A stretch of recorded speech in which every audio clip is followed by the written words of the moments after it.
Good morning dear student. आज हम एक नया टॉपिक शुरू करने जा रहे हैं।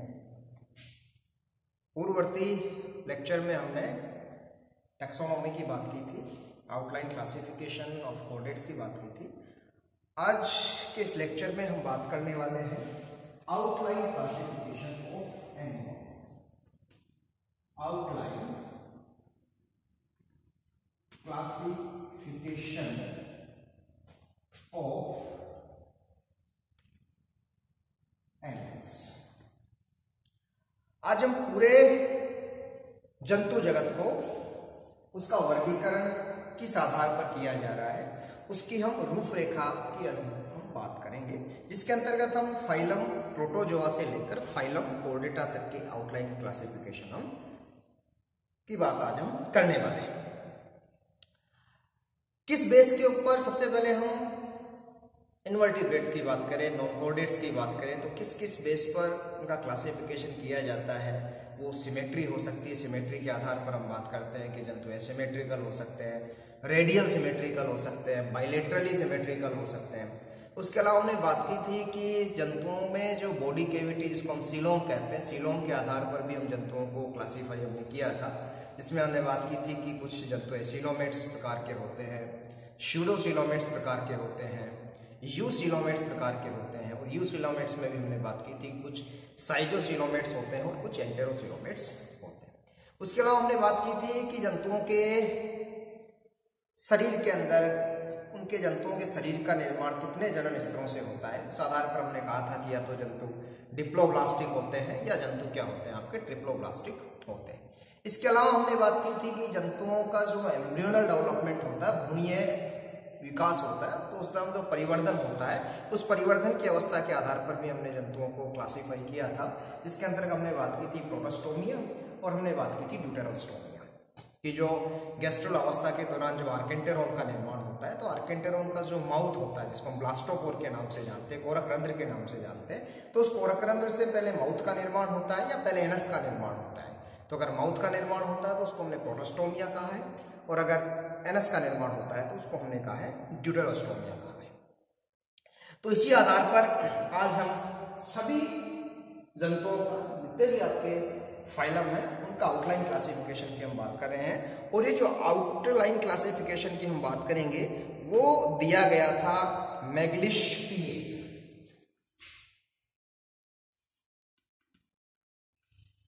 मैग्लिश पीए के द्वारा ये प्रस्तावित है। तो सबसे पहले हम बात करें कि जो किंगडम आपका एनिमेलिया है, किंगडम एनिमेलिया,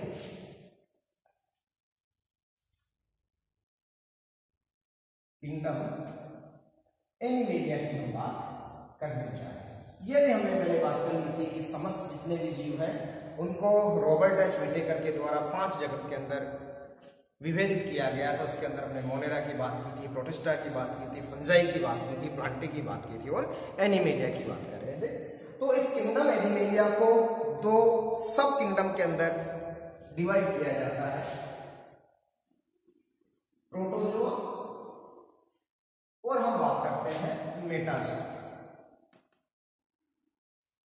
2 सब किंगडम के अंतर्गत हम इस किंगडम एनिमेलिया को अंदर क्लासिफाई करते हैं। प्रोटोजोआ के अंदर ऐसे एनिमल्स को हम रखते हैं जिन एनिमल्स को देखो नाम से पता है, प्रोटोजोआ। प्रोटो का मतलब फर्स्ट, प्रिमिटिव, और जोआ का मतलब एनिमल्स, कि ऐसे एनिमल्स जो प्रिमिटिव थे। और प्रिमिटिव से मीन्स कि उनके शरीर का निर्माण जो होता है वो एक ही कोशिका से मिलकर बना होता है, मतलब यूनिसेलुलर होता है। इन्हीं जंतुओं को डोबेल के द्वारा एसेलुलर कहा गया। एसेलुलर कहने का मतलब था कि इसी एक कोशिका के अंदर जीवन की समस्त जितने भी आपकी कार्य की है, जितने भी गतिविधियां हैं वो एक ही कोशिका के अंतर्गत संपन्न हो जाती है। तो उसने उसको एक कोशिका न मानकर उसको कहा अकोशिकीय जीव, उसको कहा डोबेल जीव। तो प्रोटोजोआ ऐसे प्रिमिटिव एनिमल्स हैं जिनको हम नेक्ड आई से नहीं देख सकते, नग्न आंखों से हम नहीं देख सकते। और अगर प्रोटोजोआ की बात करें तो protozoa 3rd largest phylum animal kingdom का होता है। सबसे बड़े अगर हम बात करें एनिमल किंगडम तो सबसे बड़ा जो एनिमल किंगडम का फाइलम होता है वो आर्थ्रोपोडा होता है। उसके बाद में मोलस्का होता है, और तीसरे नंबर पर जो लार्जेस्ट फाइलम है कौन सा होता है आपका? प्रोटोजोआ होता है। मेटाजोआ के अंतर्गत ऐसे एनिमल्स को सम्मिलित किया जाता है जिनका शरीर बहुकोशिकीय प्रकार का होता है और कोशिकाएं मिलकर तक बनाती, उत्तकों से अंगों का निर्माण, अंगों से आपके तंत्रों का निर्माण होता है।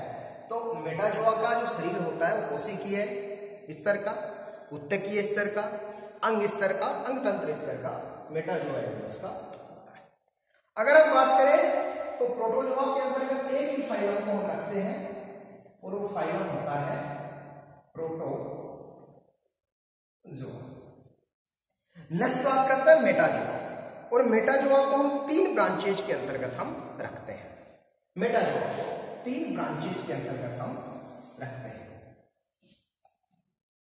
3 ब्रांच।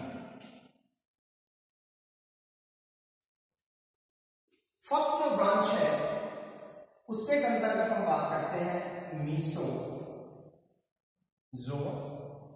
दूसरी जो ब्रांच होती है उसको हम कहते हैं पैराजोआ, और तीसरी ब्रांच होती है वो होती है आपकी यूमेटाजोआ। मीसोजोआ के अंतर्गत जो एनिमल्स आते हैं वो सूक्ष्म होते हैं, कृमि लाइक होते हैं, वॉर्म लाइक होते हैं, जिसमें एग्जांपल आता है आपका डायसियम। पैराजोआ अगर ब्रांच की हम बात करें तो इस ब्रांच के अंतर्गत ऐसे एनिमल्स को रखा जाता है जिनके शरीर का संगठन जो होता है वो कोशिकीय स्तर का होता है। मतलब इनका शरीर बहुत सारी कोशिकाओं से मिलकर बना होता है और इन कोशिकाओं के अंदर अधिकोशिकीय श्रम विभाजन, लेबर ऑफ डिवीजन उत्पन्न हो जाता है। मतलब इसके अंदर उत्तक बनना शुरू हो जाते हैं, लेकिन अगर वास्तविक रूप से देखा जाए तो इसका शारीरिक संगठन कोशिकीय स्तर का होता है। इसके अंतर्गत हम एक फाइलम की बात करते हैं, फाइलम पोरीफेरा की हम बात करते हैं। और पोरीफेरा फाइलम के अंतर्गत कैसे जंतुओं को रखा जाता है? जिन जंतुओं की पूरी बॉडी सरफेस पर बहुत सारे असंख्य सूक्ष्म छिद्र पाए जाते हैं, इसी आधार पर इसका नामकरण किया गया पोरीफेरा। पोरी का मतलब पोरस, फेरा का मतलब धारण करने वाले फेरा। तो ऐसे एनिमल्स का समूह है, ऐसा फाइलम है, ऐसे जंतु इसके अंतर्गत रखे जाते हैं जिनकी पूरी शरीर की सतह के ऊपर सूक्ष्म छिद्र पाए जाते हैं। और आप जानते हो कि उन सूक्ष्म छिद्रों का ओस्टिया के नाम से जानते हैं, और ये सभी ओस्टिया मिलकर एक छिद्र के द्वारा शरीर से बाहर खुलते हैं, जिसको ऑस्कुलम के नाम से जानते हैं। तो इसके अंतर्गत फाइलम और पोरीफेरा की बात करते हैं। इसके अंतर्गत जो आपका फाइलम आता है वो फाइलम आता है आपका मीसोजोआ। अब हम बात करें यूमेटाजोआ। यू मतलब वेल डेवलप्ड। वेल डेवलप्ड मेटाजोन्स इसके अंतर्गत रखे जाते हैं। वेल डेवलप्ड से मतलब कि इनके अंदर जो कोशिकाएं हैं वो मिलकर किसका निर्माण कर लेती है? उत्तकों का निर्माण कर लेती है। और उत्तक की डेफिनेशन भी यही होती है कि अब जब टिश्यू की डेफिनेशन की बात करते हैं कि कोशिकाओं का ऐसा समूह जो उत्पत्ति, संरचना एवं कार्य में क्या होता है? समान होता है, उसको हम क्या कहते हैं? टिश्यू कहते हैं। ठीक है, तो अब हम बात करते हैं यूमेटाजोआ की। और यूमेटाजोआ को हम 2 ग्रेड के अंतर्गत हम विभेदित करते हैं। 2 ग्रेड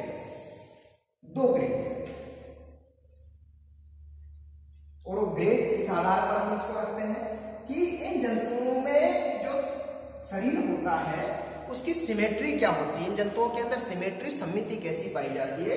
इस आधार पर हम इसको 2 ग्रेड के अंतर्गत रखते हैं। एक ग्रेड होती है आपकी रेडिएटा और एक हम बात करते हैं बाइलेटेरिया। रेडिएटा और बाइलेटेरिया। रेडिएटा अलीय संयुक्त और बाइलेटेरिया द्विपार्श्व संयुक्त। हम हिंदी के अंदर इनको जानते हैं शब्दों को। रेडिएटा अलीय समिति का मतलब है कि ऐसे जंतु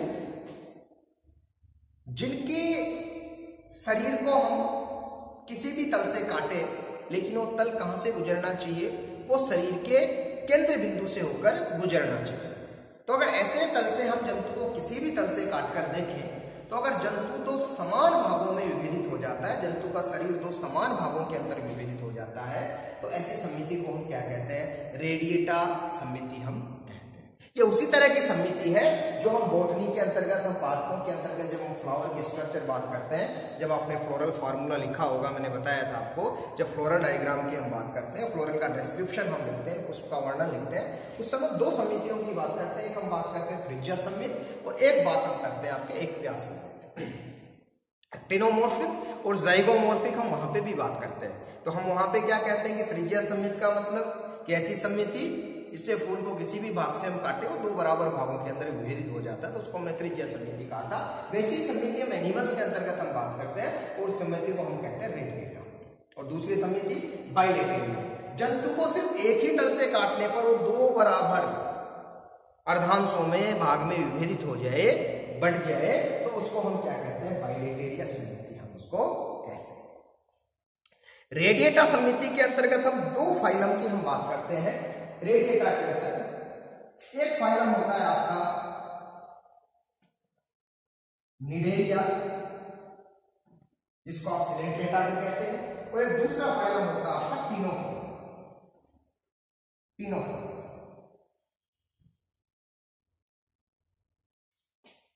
ये दो फाइलम ऐसे होते हैं कि इन जंतुओं में जो समिति होती है वो समिति कैसी होती है? आपकी रेडियल सिमेट्री इनके अंतर्गत पाई जाती है। रेडियल सिमेट्री मैंने बात की कि इन जंतुओं के शरीर को किसी भी तल से काटे, अगर वो तल उसके शरीर के मध्य बिंदु से होकर गुजर रहा है, केंद्र बिंदु से होकर गुजर रहा है, जैसे मैं कहूं आपके कि कोई इस तरह का कोई जंतु है, तो ये इसकी मध्य बिंदु है, तो अगर इस तल से काटे तो बराबर भागों में विभाजित हो रहा है, इस तल से काटे तो भी बराबर भागों में विभाजित हो रहा है, इस तल से काटे तो भी बराबर भागों में विभाजित हो रहा है, इस तल से काटे तो भी बराबर भागों में। मतलब वो तल कहां से गुजरना चाहिए? उसके शरीर के बिल्कुल मध्य से गुजरना चाहिए, मध्य केंद्र बिंदु से गुजरना चाहिए। तो ऐसी समिति को हम क्या कहते हैं? रेडियल सिमेट्री कहते हैं। और जिन जंतुओं के अंतर्गत ये पाई जाती है, जिन जंतुओं में ये पाई जाती है सिमेट्री, उन जंतुओं के समूह को हम क्या कहते हैं? रेडिएटा कहते हैं। और इसके अंतर्गत हम दो फाइलम की बात करते हैं, फाइलम निडेरिया और फाइलम हम किसकी बात करते हैं? आपके टिनोफोरा की हम बात करते हैं। नेक्स्ट हम बात करें कि बाइलेटेरिया। बाइलेटेरिया को हम जो है दो डिविजन्स के अंतर्गत हम बांटते हैं। बाइलेटेरिया को दो डिविजन्स के अंतर्गत हम बांट रहे हैं, और डिवीजन क्या से आपके प्रोटोस्टोमिया और दूसरा डिवीजन है ड्यूटेरोस्टोम। इस बाइलेटेरिया को दो डिवीजन्स के अंतर्गत हम बांट रहे हैं। इस द्विपार्श्व समिति वाले जंतुओं को दो प्रभाग के अंतर्गत हम क्लासिफाई कर रहे हैं, विभाजित कर रहे हैं। प्रोटोस्टोमिया, प्रोटो का मतलब फर्स्ट, स्टोम का मतलब माउथ, ड्यूटेरो का मतलब लेटर बाद में, और स्टोमिया का मतलब माउथ। अभी मैंने बात की कि जब भ्रूणीय परिवर्तन होता है, एम्ब्रियोनल डेवलपमेंट होता है, तो उस समय हम बात करते हैं कि जो गैस्ट्रुल अवस्था होती है, उस गैस्ट्रुल अवस्था में क्या होता है कि जो आपकी ब्लास्टोसील है, वो ब्लास्टोसील तो क्या होना शुरू हो जाती है? डिजेनरेट होना शुरू हो जाती है, और एक नई कैविटी का निर्माण होता है। और वो नई कैविटी होती है, वो कौन सी होती है? आपकी आर्केंटेरोन होती है, आद्यांत्र होती है, ठीक है। और इस आर्केंटेरोन का जो माउथ होता है, वो माउथ क्या कहलाता है? वो माउथ कहलाता है ब्लास्टोपोर। ब्लास्टोपोर कहलाता है, कोरक रंध्र कहलाता है। अब इस कोरक रंध्र की भविष्य, इसका आगे क्या होने वाला है, इस ब्लास्टोपोर से आगे किसका निर्माण होने वाला है, इसके आधार पर हम बाइलेटेरिया को आगे विभाजित करते हैं, उसको क्लासिफाई करते हैं। कैसे कि अगर इस ब्लास्टोपोर से पहले किसका निर्माण होता है? माउथ का निर्माण होता है, और बाद में किसका निर्माण होता है? एनस का निर्माण होता है, गुदा का निर्माण होता है। तो ऐसे जंतुओं को हम क्या कहते हैं? ऐसे जंतुओं को हम कहते हैं प्रोटोस्टोमिया एनिमल्स, ठीक है। और अगर ऐसे एनिमल्स जिनसे कि जिनमें ब्लास्टोपोर से पहले किसका निर्माण होता है? ब्लास्टोपोर से पहले तो एनस का निर्माण बाद में किसका निर्माण होता है, माउथ का निर्माण होता है। तो ऐसे जंतुओं को हम किसके अंतर्गत रखते हैं, हम इसको रखते हैं आपके ड्यूटेरोस्टोमिया के अंतर्गत हम रखते हैं। ठीक है, अब आगे हम फिर बात करते हैं प्रोटोस्टोमिया की। इससे पहले मैं एक बार बोर्ड को साफ कर देता हूं, फिर हम बात करते हैं आगे।